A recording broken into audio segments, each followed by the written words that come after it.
Happy morning. Welcome to all channel friends. பாருங்கள் friends, நான் இப்போது ஒரு தவா வச்சுருக்கேன். இதில் ஒரு 3 டேபிள் ஸ்பூன் அளவுக்கு நல்லெண்ணெய் ஊற்றுறேன் ஃப்ரெண்ட்ஸ். பாருங்கள் ஃப்ரெண்ட்ஸ், இப்போ நான் நல்லெண்ணெய் விட்டுருக்கேன்.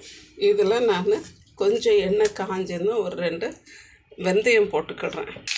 இப்போ பாருங்கள், இந்த நல்லெண்ணெயோடு நான் கொஞ்சம் சீரகம், ஒரு அரை ஸ்பூன் சீரகம், சின்ன வெங்காயம் ஒரு 20 போல் சின்ன வெங்காயம், கொஞ்சம் கருவேப்பிலை போட்டிருக்கேன். இது லைட்டாக வதங்கட்டும். இப்போ இந்த வெங்காயம் வதங்கிட்டு இருக்குது ஃப்ரெண்ட்ஸ். இப்போ நான் இதில் ஒரு 1/4 ஸ்பூன் அளவுக்கு நான் மஞ்சள்தூள் போடுறேன். பின்ன ஒரு பெரிய டேபிள் ஸ்பூன் அளவுக்கு நான் வீட்டில் அரைச்ச குழம்பு மிளகாத்தூள் சேர்த்துக்கிடுறேன்.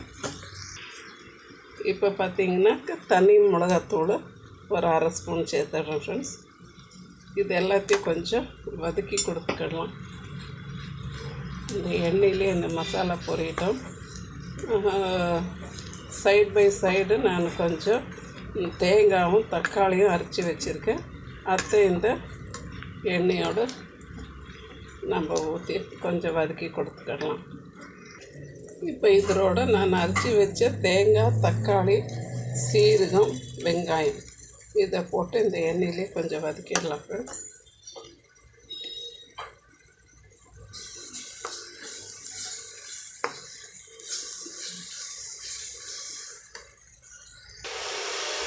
பாருங்கள் ஃப்ரெண்ட்ஸ், இப்போ இந்த மசாலாவோடு நான் ஒரு நெல்லிக்காய் அளவுக்கு, பெரிய நெல்லிக்காய் அளவுக்கு நான் பூண்டு கரைச்சி வச்சுருந்தேன். அதை இதோடு சேர்த்துடுறேன்.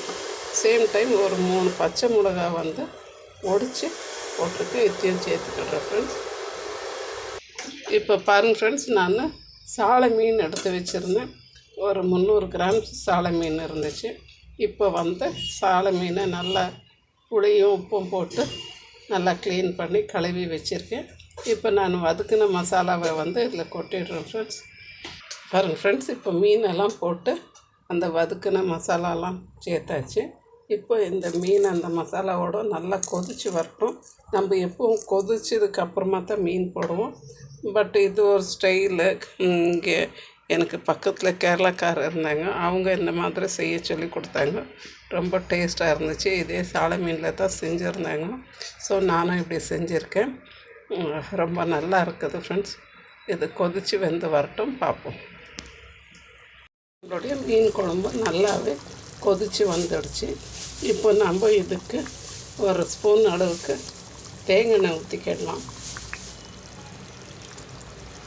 தேங்காய் இங்கே கிளைமேட் கொஞ்சம் கட்டி ஆகிட்டுருக்குது. இது பியூர் தேங்காய். ஸோ இப்போ இந்த தேங்காய் ஊற்றிட்டு ஒரு 2 கருவேப்பிலை போட்டு மூடி விட்டுடலாம் ஃப்ரெண்ட்ஸ். நம்மளுடைய மீன் குழம்பு சூப்பராக ரெடி ஆகிடுச்சு. தேங்க்யூ ஃபார் வாட்சிங் ஃப்ரெண்ட்ஸ்.